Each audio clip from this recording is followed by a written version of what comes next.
Hey guys, this video is about how minimalist tips helped me be a better maximalist. Sometimes life just gets heavy and we need to take a breather. So instead of releasing episode 6 of my series on racial reconciliation and Christians, I'm going to talk about one of my favorite topics, interior design. And more specifically, my journey between maximalism and minimalism and all the places in between.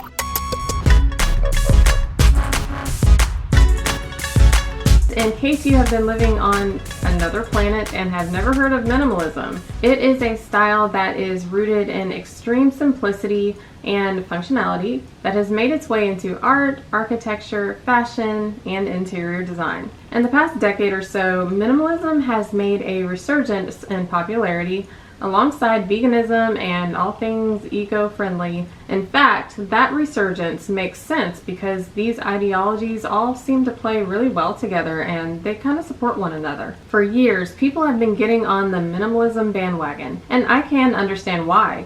We have been constantly bombarded by advertising and materialism and consumerism. The mantra is more, is more, is more. Marketing promises us the newest and the bestest, but our landfills are beyond full and our oceans are suffering. Minimalism really helps simplify our possessions and our consumption of products, or at least it helps us to simplify the things that we allow to possess us. It really helps us to live more mindfully and responsibly. True minimalism and true maximalism are two extreme approaches to possessions. But I'm not going to give you a pros and cons comparison. There are probably hundreds of videos on that. I will talk to you about where the majority of us live, which is somewhere in the middle. When I began my minimalism journey, I lived in a 900 square foot apartment with my husband and 2 small kids, and I was overwhelmed. The baby gear and the toys had taken over every room of the apartment. I thought I needed all that stuff, so I thought I needed a bigger place. We bought that bigger place.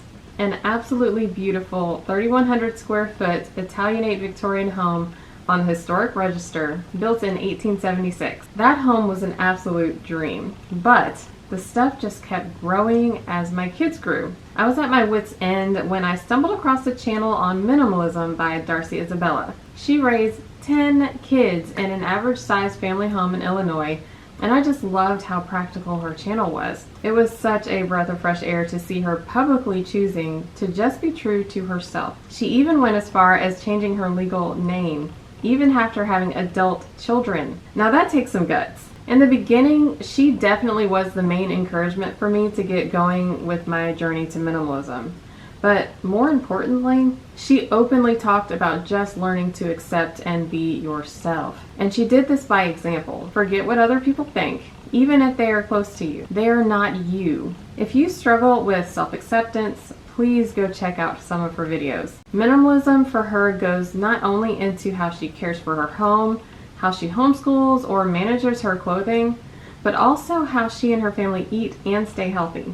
Her kitchen organization videos have always been my favorite. You two are wondering why you have 16 plate settings when there's only like 4 people living in your home and you really just want to get rid of them and buy paper plates when those guests visit? Go right ahead. Go right ahead. I won't tell anyone. She also shows how she has taught her children to cook and have daily chores that help her keep her load a bit lighter. This is Francesca. She is my 9th child and she's 7 years old. I'm 7. And today, she's gonna cook all 3 meals. Why did you wanna do this? Because I love cooking. Francesca really wanted to do this and she had so much fun. And even in the middle when she started getting tired, I said, "Do you want your brother to take over?" And she said, No! So how it works here is every person in the house has 1 day a week. There's so many of us, that means only 1 day a week do they have to cook. Francesca is not on that list yet, but she does help a lot of them cook, but now she wants to be on that list. I will be sure to leave a link to her channel in the description below. And now, back to where I come in, because this channel is about me. Well, sort of. For several years, I actually referred to myself as a minimalist, until one day I realized that aesthetically, I wasn't one. None of these pictures made me happy. In fact, I found myself anxious with them. When I had an empty corner in my own home, it didn't look finished to me.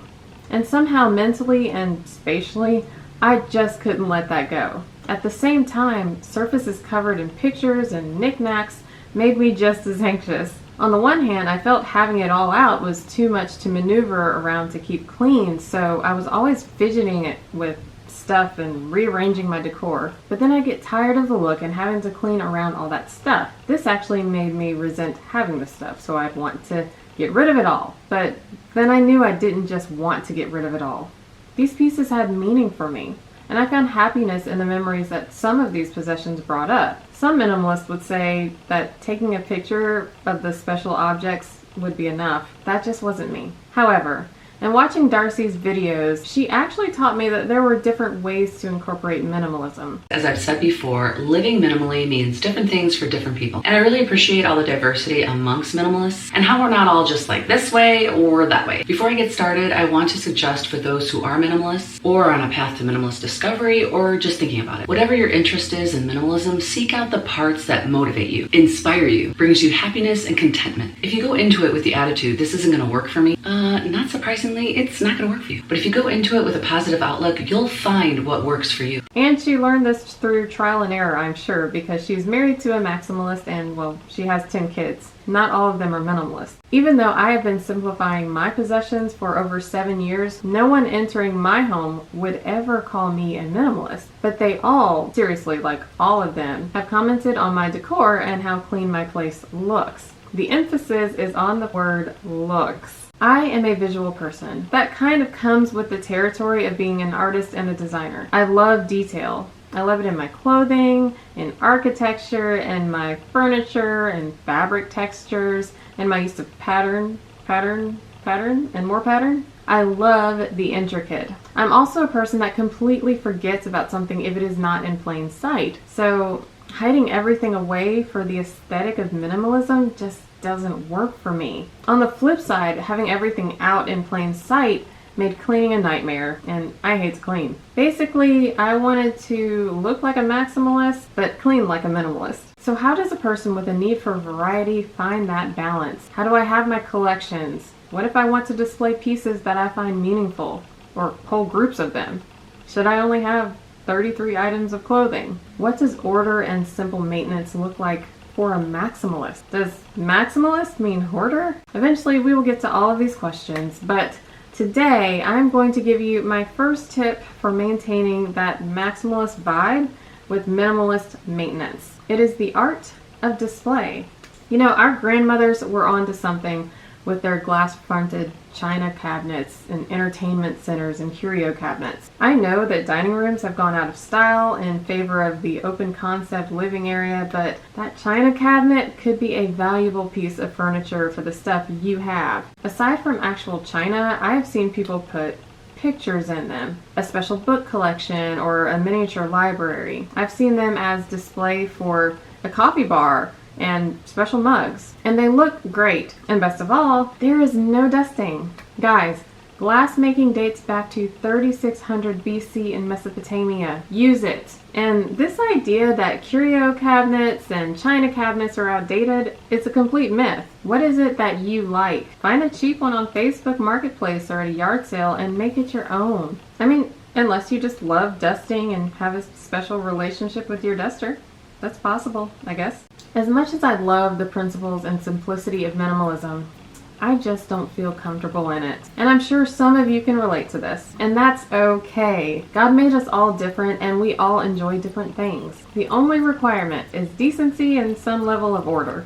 So, Darci Isabella, if you are watching, if you ever get to, from the bottom of my heart, thank you so much for putting yourself out there.